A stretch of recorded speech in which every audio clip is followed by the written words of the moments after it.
चलो हम बात करते हैं अब क्वेश्चन नंबर थर्ड की। क्वेश्चन नंबर थर्ड में देखिए लिखा हुआ है when the morning dash the murder was discovered. तो क्वेश्चन इसमें चार ऑप्शन दे रखे हैं, कम, हैपन, अराइव्ड, अक्योर्ड। ठीक है ना। तो देखो एक चीज़ देख लीजिए, यहाँ पे लिखा हुआ है, देखो चीज बताओ, हैपन तो कब हुआ नहीं, तो मॉर्निंग का भी हैपन, हैपन मॉर्निंग के साथ कभी हैपन आएगा नहीं है। अगर आप उसके उगने की बात कर रहे हो, वहाँ पे उसका मतलब है कि जैसी मॉर्निंग होती है, सुबह होती है, मर्डर का पता चल जाता है, तो उसके साथ आएगा थर्ड का आएगा ए, कम। कम सही है इसका।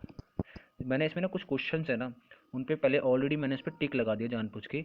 वो इसलिए लगाया है कि आपको पहचानना होगा which one is correct, which one is suitable. ठीक है, देखिएगा इसमें, 2 सेकेंड। ठीक है, ठीक है। क्वेश्चन नंबर 4 देख लीजिए। The smell of the sea called dash memories of childhood. देखो, देखो यहाँ पे दिखा हुआ है, देखो फोर्थ में देख लीजिए आप। फोर्थ में क्या, मुझे बताइए क्या आना चाहिए आप। The smell of sea called of memories of her childhood. देखो कॉल्ड के साथ, देखो कॉल्ड यहाँ पे आ रखा है, कॉल्ड देखो क्या है, वर्ब है, और उसके साथ एक प्रपोजिशन आई थिंक आनी चाहिए। आपका मतलब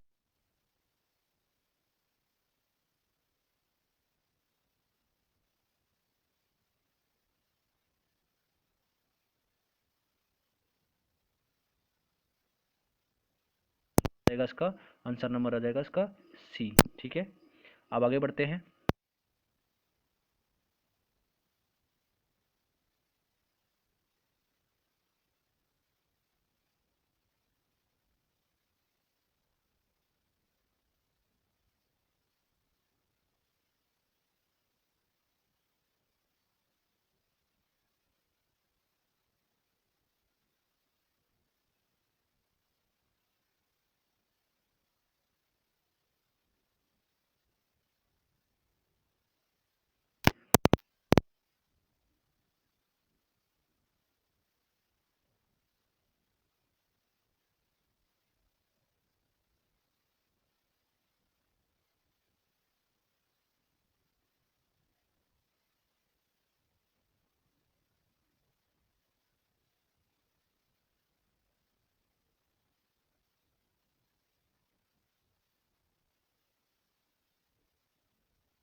आएगा चेंजिंग, आएगा इज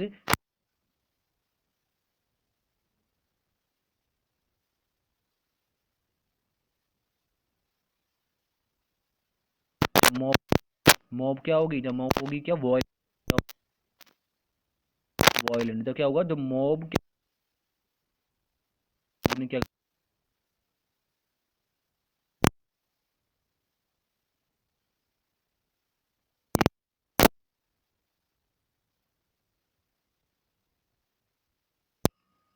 कमेंट बॉक्स में जरूर लिख के मुझे बताइएगा।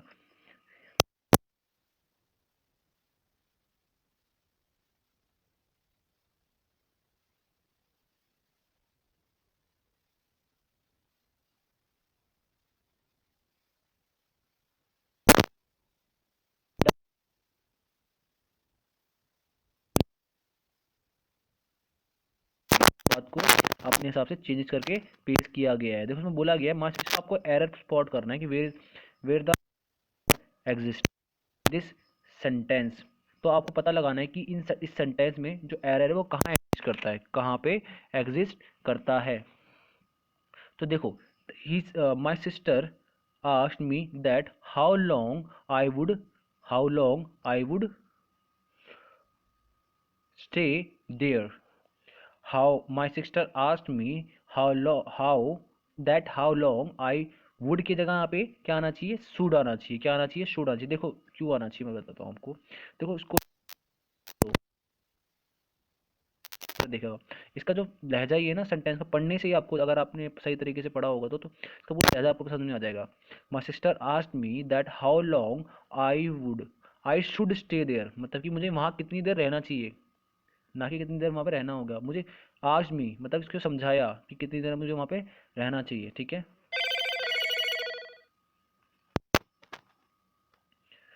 अब बात करते हैं अब बात करते हैं क्वेश्चन नंबर 9 की। I whistle thrice with full might that raises and raises raised my arms. मैंने क्या करा, अपनी मैंने जो विशल थी, मैंने तो सीटी 3 बार बजाई with my full might and rise my, और मैंने क्या करा, अपना हाथ भी उठाया। 9th में देखो उसमें क्या एरर है,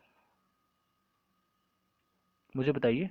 देखो ये जो क्लॉज 1 है, क्लॉज जो 1 है उसमें क्या है, ये जो विसल थ्राइज, ये विसल तो है, विसल क्या है, ये विसल होती है फर्स्ट फॉर्म और विसल होती है सेकंड फॉर्म। तो ये क्या है, पास्ट इनडेफिनिट है। उसके बाद क्या रख रहा है, उसके बाद जो सेकंड क्लॉज है, विद के बाद, विद कंजक्शन के बाद जो सेकंड क्लॉज आ रही है, उसमें क्या दे रखा है, उसमें दे रखा है क्या, उसमें दे रखा है जो ये आपकी माइट के बाद जो रेज है, आना चाहिए आपको रेज, जो वर्ब आएगी यहाँ पे भी क्या आएगी, सेकंड फॉर्म ही आएगी सब, ठीक है। Raise my towards the sky, ठीक है। And obviously true and hackneyed statement, मतलब कि जो ये क्या एंड ट्रू, एक आपको इसमें बताना है कि आपको एक तो आपको ये पूछा गया, आपको उसमें वन वर्ड सब्स्टिट्यूशन बताना, क्या बताना है, वन वर्ड सब्स्टिट्यूशन। जो ऊपर दे रखा है क्वेश्चन नंबर 10 का, इसका आंसर क्या होगा, जो ऑब्वियसली ट्रू, ऐसी स्टेटमेंट जो पूर्णतः सच हो, तो उसका आंसर क्या होना चाहिए, उसका होगा ट्रूइज्म। क्या हो जाएगा, ट्रूइज्म, क्या रहेगी, ट्रूइज्म। वर्ड इंस्क्राइब ऑन टॉम, अब मुझे बताइए, जो टॉम देखा है, टॉम मतलब कोई भी टॉम ले लो यार, कोई भी अभिलेख बोलते हैं इसको हिंदी में, सॉरी अभिलेख लिखा था, टॉम समझ की मकबरा, मकबरे पे जो लेख लिखा होता है उसको क्या बोलते हैं अंग्रेजी में, उसको बोलते हैं एपीटैप। क्या बोलते हैं, एपीटैप। समझ आ गया। क्वेश्चन नंबर 11 का हो जाएगा B, find the correctly spelled word. Find the correctly spelled word, देखो ए तो होगा नहीं, यहाँ से काट दो, डी बिल्कुल भी नहीं होगा, ठीक है, डी भी नहीं होगा, और आपका सी भी नहीं हो सकता, एंड टी टू डी भी नहीं हो सकता, तो क्या हो सकता है, बी होगा, हम बी हो गया। आई वॉज कन्फ्यूजिंग यू, मैं आपको कन्फ्यूज कर रहा था। तो देख लीजिएगा, जो मैं आपको क्वेश्चंस करा रहा हूँ इसी से रिलेटेड जितने भी कॉन्सेप्ट है, देखो मैं कंजक्शन मैंने करा ही दिया है, नाउन मैंने करा दिया है, प्रोनाउन करा दिया है, पर कुछ दिनों में प्रोपोजिशन भी आ जाएगा। तो रह गया, कुछ नहीं रह गया आपका, कुछ रहा ही नहीं है। तो बस, और आपके वर्ड वर्ड सब्स्टिट्यूशन मैंने डाल दिया जो इंपॉर्टेंट, उसके साथ मैं कुछ दिनों में आपके इसके लिए एक टेस्ट सीरीज लाने वाला हूँ वन वर्ड सब्स्टिट्यूशन की। तो मुझे बताइएगा कि आपका उसमें स्कोर क्या रहेगा, ठीक है, जरूर बताइएगा, आने ही वाली है, वेट कीजिए। क्वेश्चन नंबर 13 क्या रहेगा, find the alternative which best expresses the meaning of idiom phrase. Find the alternative which best expresses the meaning of, मतलब आपको ईडियम फ्रेज का मतलब बताना है, ठीक है ना। एक आपको फ्रेज दे देगा, ठीक है ना, एक फ्रेज दे रखा है आपको, द सॉल्ट ऑफ द अर्थ, इसका मतलब क्या होता है, इस वाक्यांश का मतलब क्या होगा, मुझे बताइए।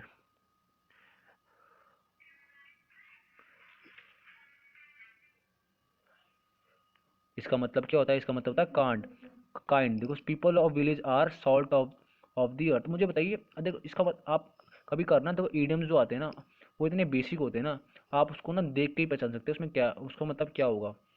कुछ रीजनिंग, अपनी तर्क बुद्धि का भी यूज़ कर सकते हो आप।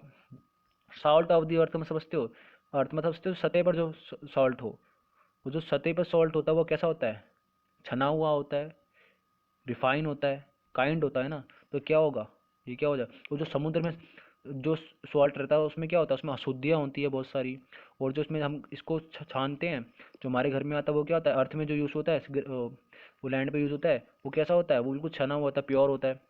तो उसका मतलब क्या हो जाएगा, प्योर से रिलेटेड क्या हो गया, एक पॉजिटिव वर्ड काइंड आ रहा है, तो क्या आ जाएगा, देखो एजुकेटेड होगा नहीं, क्वेलसम होगा नहीं, रिच होगा नहीं, तो क्या आएगा, काइंड आ गया, ठीक है, क्या आ गया, काइंड आ गया। अब आपको करना है क्या है, चेंज द वॉइस, आपको करनी है वॉइस चेंज करनी है। A stone struck me on the head, अब आपको इसका करना है, इसकी वॉइस चेंज करनी है। आपको देखो ये जो stone struck me on on the head, आपको क्या करना है, इसकी वॉइस चेंज करनी है, ठीक है। ये आपको दे रखा है एक्टिव में, आपको क्या करना है, इसको आपको पैसिव में बदलना है। क्या करना है, पैसिव में सॉरी पैसिव में बदलना है, मतलब कि पैसिव में बदलना है। देखो, आई आ स्टोन स्ट्रक मी, मतलब एक स्टोन मेरे आ stone struck me on the head, एक मेरे सर पर क्या लगा, पत्थर लगा, ठीक है ना। तो इसको क्या, इसका पैसिव क्या बनेगा, ये एक्टिव में है, ठीक है ना, तो इसका वो क्या बनेगा, इसका बनेगा, देखो मी क्या हो जाएगा, मी जो ऑब्जेक्ट है वो क्या बन जाता है, बन जाता है आई, और वो सब्जेक्ट बन जाएगा। तो I was struck on the head, मुझे क्या, एक पत्थर से मारा गया, ठीक है, on my head by a stone, by a stone, जो और जो सब्जेक्ट होगा वो क्या बन जाएगा, वो सब्जेक्ट जो होगा वो क्या बन जाएगा, ऑब्जेक्ट बन जाएगा, ठीक है ना। और जो सिंपल में लिखा हुआ है, देखो simple in past past present indefinite में लिखा, वो क्या बन जाएगा, वो बन जाएगा पास्ट इंडेफिनिट में, ठीक है ना, अगर आपने पैसिव पढ़ा हो तो। अब क्वेश्चन नंबर 5 देखो, आइडेंटिफाई द इनडायरेक्ट स्पीच, मतलब आपको क्या करना है, इनडायरेक्ट स्पीच फाइंड करनी है। जो आपको ये पूरा का पूरा sentence, I don't like people telling me what to do, मुझे वो लोग पसंद, आंसर होना चाहिए 15 का, क्या आंसर होना चाहिए,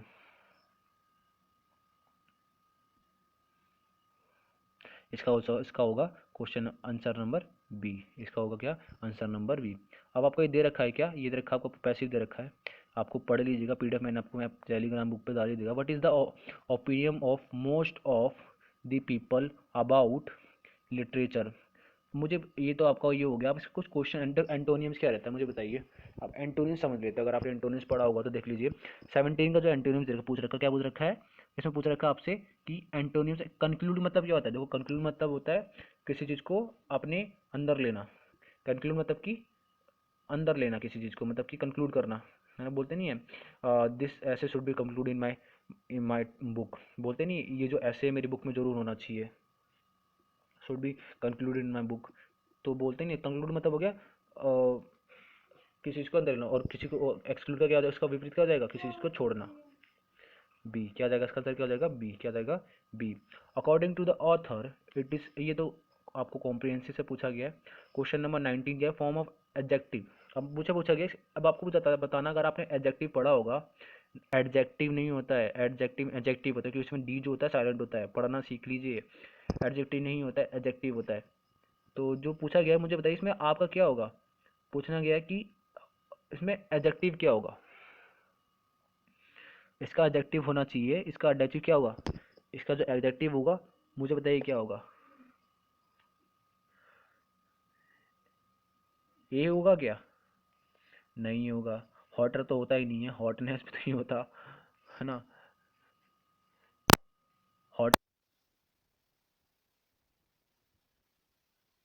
वाटर कैसा है, वो आप बोलोगे हॉट है, क्या है, hot water, this is hot water, गर्म पानी बोलते हैं ना। अब आपको एक प्लूरल बनाना है, क्या बनाना है, प्लूरल बनाना है इसका, एक्सी का, एक्स का, तो मुझका क्या होगा, जो एक्सी का प्लूरल बनता है, वो एक्सी का जो प्लूरल बनेगा वो क्या बनेगा, वो बनता है एक्सेज, क्या बनता है, एक्सेज, ना कि एक्सेज, गलत हो जाएगा आपका, ये क्या हो जाएगा, गलत हो जाएगा, इसका हो जाएगा, ये हो जाएगा डी, आंसर नंबर डी, ठीक है। आई होप आप